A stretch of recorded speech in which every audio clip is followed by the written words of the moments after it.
walaupun dia sukses, walaupun dia pejabat, tapi nggak sholat, jangan pernah diridhoi, jangan pernah direstui untuk menikah dengannya.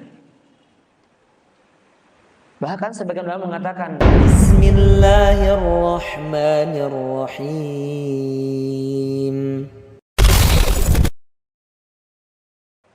Tetapi wallahu a'lam bishawab, pendapat yang lebih mendekati kepada kebenaran, yang lebih kuat, yang kami condong kepada pendapat tersebut, dia tidak perlu qadha, tapi dia taubat dengan taubatan nasuha, dengan syarat dia tidak mengulanginya lagi, dengan syarat dia bertekad untuk tidak mengulanginya lagi, menyesali perbuatannya, terus meminta ampun kepada Allah, menangisi dosa-dosanya, dan kemudian dia menyibukkan diri dengan salat-salat sunnah untuk menambal kewajiban-kewajiban yang pernah dia lalaikan. Orang yang pernah meninggalkan salat berarti dia harus lebih rajin tahajudnya. Orang yang meninggalkan salat berarti dia harus lebih rajin rawatibnya. Orang yang suka meninggalkan salat di masa lalunya berarti harus rajin salat duhanya. Jangan salat wajibnya aja, jangan.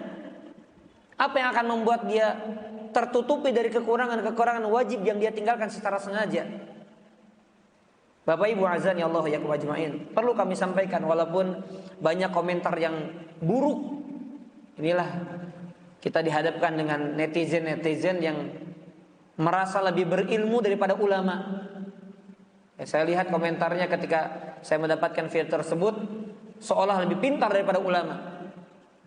Padahal ilmu kita perlu diakui, ilmu kita perlu kita sadari, tidak ada seujung kukunya aja nggak ada dengan beliau, yaitu Syekh Shalih Al Fauzan hafizahullah ta'ala, ulama dunia yang diakui keilmuannya.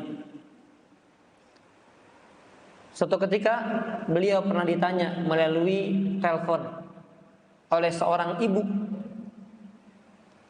yang mengadukan tentang perilaku suaminya yang sudah wafat. Dia menceritakan, wahai Syekh, apa jawaban engkau ketika anak-anak kami itu terbiasa mempuasakan atas nama suami saya atau orang tuanya? Bagaimana hukumnya wahai Syekh? Maka Syekh kemudian Syekh menjawab. Perhatikan Bapak Ibu sekalian. Syekh bertanya, merinci pertanyaannya. Apakah dulu dia adalah orang yang menjaga sholat 5 waktu, sholat wajibnya? Maka sang istri mengatakan, tidak wahai Syekh. Kadang-kadang dia sholat seperti sholat Jumat, kadang-kadang. Tapi secara umum di usia, di kesempatan hidupnya secara umum tidak sholat. Maka Syekh kemudian bertanya kembali, apakah dia benar-benar nggak sholat atau kadang-kadang dia sholat kadang tidak? Ya, sebagaimana sebagian yang terjadi di tengah-tengah masyarakat kita begitu kan, kadang sholat kadang tidak.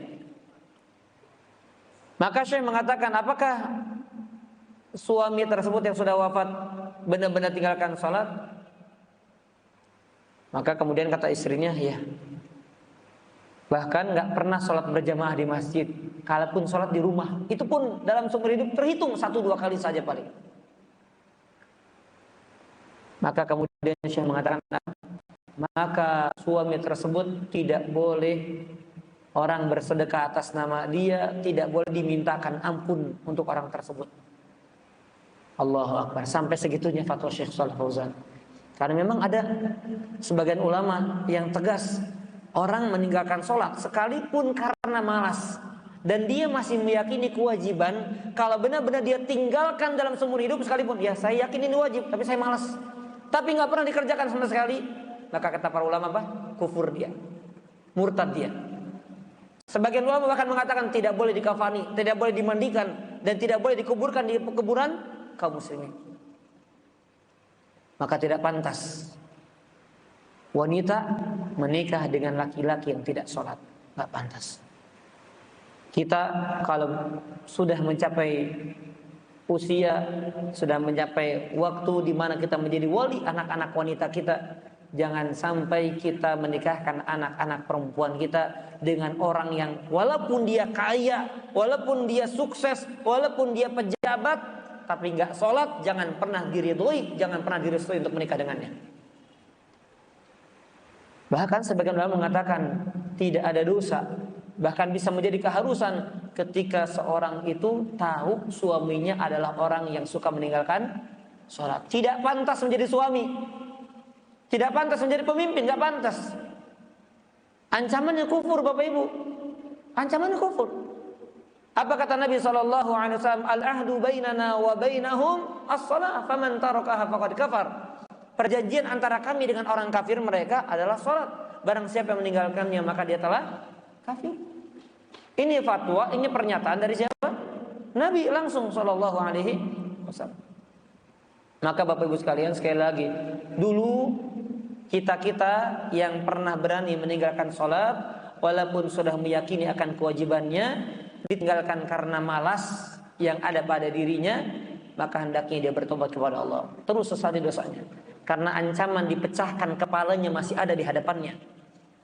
Kalau dia tidak menyesali, kalau dia tidak perbaiki hidupnya, kalau dia tidak tambah dengan sholat-sholat sunnahnya, maka tidak ada jaminan dia selamat dari adab tersebut. Mintalah ampun kepada Allah, teruslah meminta ampun, bertobat kepada Allah Subhanahu wa ta'ala. Baik, Bapak Ibu sekalian, azani Allah ya kumajma'in.